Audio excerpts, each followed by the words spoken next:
ഇന്ന് നവംബർ 11. ദേശീയ വിദ്യാഭ്യാസ ദിനം. സ്വതന്ത്ര ഇന്ത്യയിലെ ആദ്യ വിദ്യാഭ്യാസ മന്ത്രിയായ മൗലാന അബ്ദുൽ കലാം ആസാദിന്റെ ജന്മദിനമാണ് ഈ ദിവസം.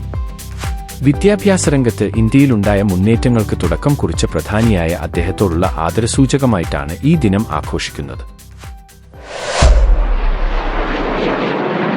ഒന്നാം ലോകമഹായുദ്ധം അവസാനിച്ച ഈ ദിവസം യുദ്ധവിരാമ ദിനം അഥവാ അനുസ്മരണ ദിനമായി ആചരിക്കുന്നു.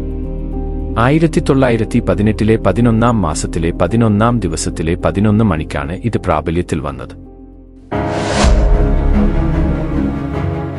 വിർജീനിയയിലെ ആർലിംഗ്ടൺ ദേശീയ സെമിത്തേരിയിൽ ഒന്നാം ലോകമഹായുദ്ധം, രണ്ടാം ലോകമഹായുദ്ധം, കൊറിയൻ യുദ്ധം എന്നിവയിൽ പങ്കെടുത്ത അജ്ഞാത അമേരിക്കൻ സൈനികർക്കായി സമർപ്പിച്ചിരിക്കുന്ന ഒരു നിയോക്ലാസിക്കൽ സ്മാരകമാണ് അജ്ഞാത സൈനികന്റെ ശവകുടീരം. വീരമൃത്യു വരിച്ച എല്ലാ സൈനികർക്കും ഒരു പ്രതീകാത്മക ശവകുടീരമായും ദേശീയ സ്മരണയ്ക്കും പ്രതിഫലനത്തിനുമുള്ള ഒരു സ്ഥലമായും പ്രവർത്തിക്കുന്നു.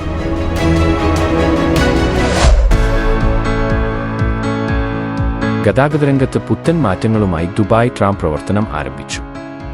Alstom APS ground based electric supply system ഉപയോഗിച്ച് പ്രവർത്തിക്കുന്ന ലോകത്തിലെ 4ാമത്തെ ട്രാംവേ പ്രോജക്റ്റ് ആണിത്.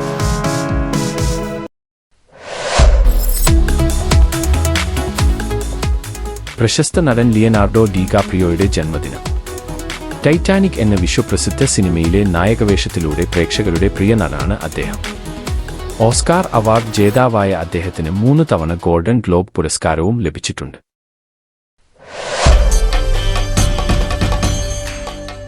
ഇന്ത്യൻ ക്രിക്കറ്റ് താരവും മലയാളിയുമായ സഞ്ജു സാംസണിന്റെ ജന്മദിനം. 2014 അണ്ടർ-19 ലോകകപ്പിനുള്ള ഇന്ത്യൻ ടീമിന്റെ വൈസ് ക്യാപ്റ്റനായിരുന്നു. വിജയ് ഹസാരെ ട്രോഫിയിൽ ഇരട്ട സെഞ്ചുറി നേടിയ ആദ്യ വിക്കറ്റ് കീപ്പർ ബാറ്റ്സ്മാനാണ് സഞ്ജു. സമാധാനത്തിനുള്ള നോബൽ സമ്മാന ജേതാവും പലസ്തീൻ നേതാവുമായിരുന്ന യാസർ അരാഫത്തിന്റെ ചരമദിനം.